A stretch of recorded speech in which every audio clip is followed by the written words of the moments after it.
আসসালামু আলাইকুম বন্ধুরা, তোমরা দেখছো তোমাদের প্রিয় চ্যানেল।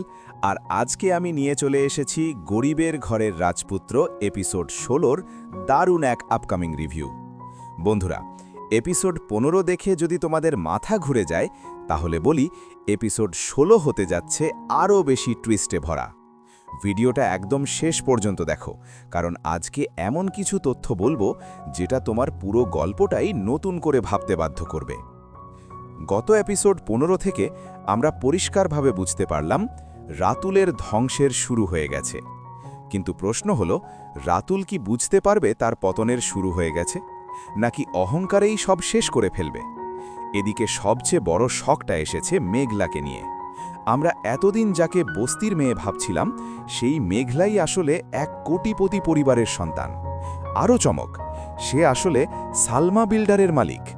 মানে পুরো গল্পটাই উল্টে গেছে বন্ধুরা। রাতুলের জন্য কঠিন চ্যালেঞ্জ। মেঘলা কিন্তু সরাসরি প্রতিশোধ নিচ্ছে না, সে খেলছে একটা ডেঞ্জারাস গেম। রাতুলকে কাজ দেওয়ার নামে দিয়েছে কিছু অসম্ভব শর্ত। প্রথম শর্ত, রাতুলের ব্যাংক অ্যাকাউন্টে থাকতে হবে ৩০০ কোটি টাকা। দ্বিতীয় শর্ত, নিজের পরিবারকে অপমান করতে হবে মেঘলার সামনে। বন্ধুরা, অবাক করার মতো হলেও দ্বিতীয় শর্তটা সামহাও পূরণ হয়ে যায়। কিন্তু আসল ফাঁদটা ছিল প্রথম শর্তে, ব্যাংক লোনের ফাঁদ। যখন রাতুল ৩০০ কোটি টাকা লোন নিতে যায়, তখন শুরু হয় আসল খেলা। ব্যাংকের শর্তগুলো শুনলে মাথা ঘুরে যাবে।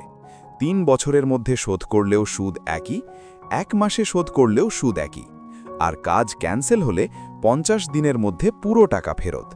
মানে এটা স্পষ্ট যে এটা একটা প্ল্যান্ড ফাঁদ। আর এখানেই বোঝা যায় যে মেঘলার সাথে ওই ব্যাংকের আগে থেকেই কানেকশন আছে। এদিকে অনেক ভাবছে তার প্রথম স্ত্রী মেঘলা কি তার ওপর প্রতিশোধ নিচ্ছে। কিন্তু আসল প্রশ্নটা হলো, এটা কি প্রতিশোধ, নাকি তার ওপর হওয়া অন্যায়ের বিচার? আর সবচেয়ে বড় প্রশ্ন, মেঘলা কি শুধু রাতুলকে ধ্বংস করবে, নাকি অনেকও তার প্ল্যানের অংশ? এপিসোড 16 কি হতে পারে? আগামী এপিসোডে আমরা দেখতে পারি যে মেঘলা ধীরে ধীরে তার প্ল্যান অনুযায়ী এগোবে, রাতুল আরও বড় সমস্যায় পড়বে, অনেক সত্যটা জানার চেষ্টা করবে, আর একটা বড় ফেস অফ আসতে পারে। তো বন্ধুরা, তোমাদের কি মনে হয়, মেঘলা কি ঠিক করছে, নাকি সে অতিরিক্ত প্রতিশোধ নিচ্ছে? কমেন্ট করে জানাও তোমাদের মতামত।